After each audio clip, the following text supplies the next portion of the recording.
Senate Intelligence Committee is giving its top two members blanket authority to issue subpoenas in the investigation into alleged Russian interference with last fall's election. Chairman Richard Burr and Vice Chair Mark Warner will be able to issue the subpoenas as they deem necessary. Now to a follow-up story on last night's explosive story about illegal surveillance conducted by the Obama administration on thousands of Americans.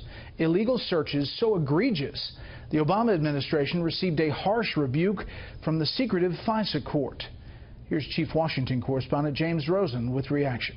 What does this mean? House Minority Leader Nancy Pelosi is a member of the Gang of Eight, the group of House and Senate leaders, plus chairs and ranking members of intelligence committees briefed on intelligence issues. Yet Pelosi confessed ignorance of this week's disclosure that the National Security Agency, for at least 5 years under the Obama administration, systematically violated Americans' Fourth Amendment rights. I don't know what the particular, I have not been briefed on the particular case that they are referencing. In declassified documents first obtained by the news outlet Circa, the Foreign Intelligence Surveillance Court scolded NSA for an institutional lack of candor and added sternly, "This is a very serious Fourth Amendment issue." House Oversight Committee Chair Jason Chaffetz told Fox News the documents appear to show the Obama administration routinely abused the NSA's internet surveillance tools. We must get answers and hold people accountable.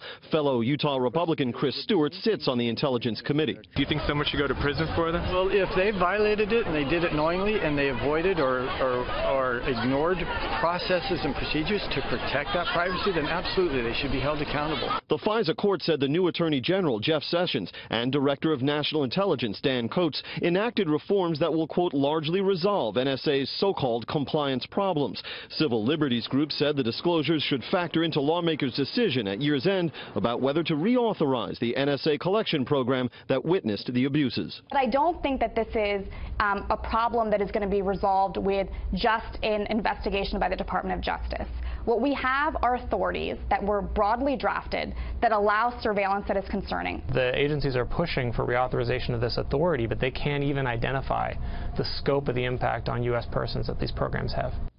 The sheer scale of the Fourth Amendment violations disclosed is staggering, as was the sternness of the rebuke to the Obama administration delivered by the FISA court, which ordinarily approves 99.9% of the government's requests for surveillance. As of a few minutes ago, however, Brett, this story had not been covered on the Washington Post, the New York Times, nor any of the 3 nightly news broadcasts on the 3 broadcast networks. Pretty amazing. We will cover it with the panel. James, thank you.